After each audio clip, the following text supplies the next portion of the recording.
Good morning વિદ્યાર્થી મિત્રો. તો આજે આપણે પ્રકરણ 1નું ઉદાહરણ નંબર 6 જોઈએ.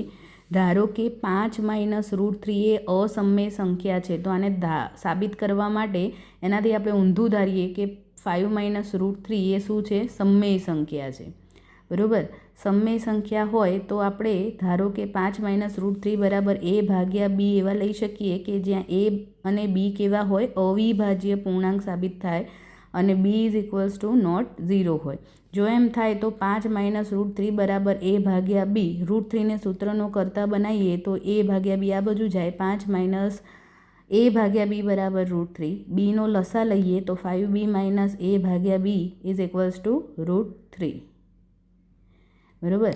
અહીં a અને b એ પૂર્ણાંકો હોવાથી આ જે પદ છે કેવું છે? સમય મળે. બરાબર.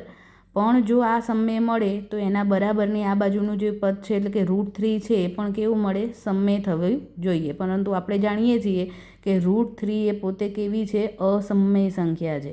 માટે આપણે જે ધારણા કરેલી અહીં જે વિરોધાભાસ ઉદ્ભવ્યો શેના લીધે? તો કારણ કે આપણે જે ધારણા 5 - √3 સમય છે એવી ધારણા કરી હતી એ કેવી સાબિત થઈ?